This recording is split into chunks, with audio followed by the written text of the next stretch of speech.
అందరికీ నమస్కారం అండి. మనం చికెన్ కూర చేసుకునేటప్పుడు చాలా రకాలుగా వండుకుంటాం కదా. ఈరోజు నేను ఎలా వండానో మీకు వీడియోలో చూపిస్తున్నానండి. మామూలుగా మనం నూనె వేడెక్కిన తర్వాత సహజంగా ఉల్లిపాయ, పచ్చిమిర్చి అవన్నీ వేసుకుంటామండి. అలా ఏం కాకోకుండా ఇలా ఒకసారి మీరు ట్రై చేయండి. చక్కగా నూనెతో గ్రేవీగా అన్నంలో కలుపుకునే విధంగా భలే ఉంటుందండి. నూనె వేడెక్కేసిన తర్వాత చికెన్ వేసి, పసుపు వేసి, గల్లుప్పేసి కాసేపు మగ్గనించుకోవాలండి. ఆ తర్వాత అప్పుడు నూనె పైకి తేలి ఓకే నీరంతా ఇనిగిపోయింది అనుకున్న తర్వాత ఉల్లిపాయ ముక్కలేసి అప్పుడు కూడా అవి కూడా ఒక 10 నిమిషాలు మగ్గినాక కారం, మనం అల్లం వెల్లిపాయలు గసగసాలు పేస్టు, ఆ తర్వాత గరం మసాలా వేసి ఇక్కడి నుంచి మనకి కూర వండుకునే విధానం స్టార్ట్ అయ్యిద్దండి. ఏమంటే సిమ్లో పెట్టుకొని వేయించుకోవాలండి. సిమ్లో పెట్టుకుని వేయించుకుంటేనే మనకి కూర టేస్ట్ వచ్చిద్దండి, అడుగంటుకోకుండా.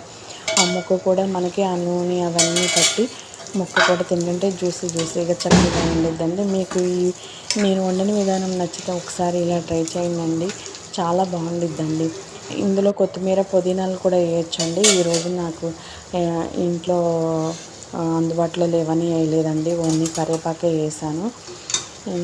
దీంట్లోకి కొంచెం రసం కూడా పెట్టుకోవచ్చండి, కానీ ఈరోజు నేను అవేమీ చేయలేదండి. ఈ చికెన్ ఫ్రై ఒకటే చేశానండి. ఆ నూనెతో మనకి అన్నం కలిసిపోయిద్దండి. అన్నం కలిసిపోయి చక్కగా చపాతీల్లో కూడా బాగుండిద్దండి. కాకపోతే ఏంటంటే ఇక్కడ నుంచి మనం స్టవ్ దగ్గరే ఉండి తిప్పుకుంటూ ఉండాలండి. బాగుండిద్ది, కూర కూడా చాలా టేస్టీగా ఉండిద్దండి. మీకు ఈ వీడియో నచ్చితే కనుక, నేను వండిన ప్రాసెస్ మీకు నచ్చితే కనుక మీరు కూడా ఒకసారి ట్రై చేయండి.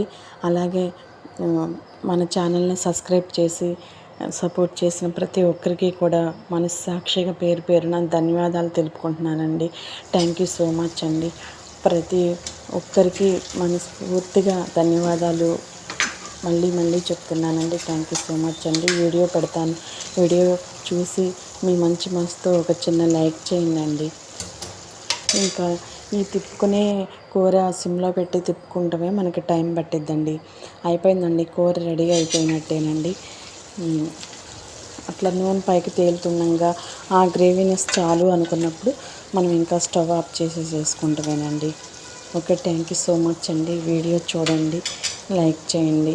అయిపోయింది, కూర రెడీ అయిపోయిందండి. ఇంకా గిన్నెలోకి తీసేసుకుని అట్టు పెట్టుకున్నానండి.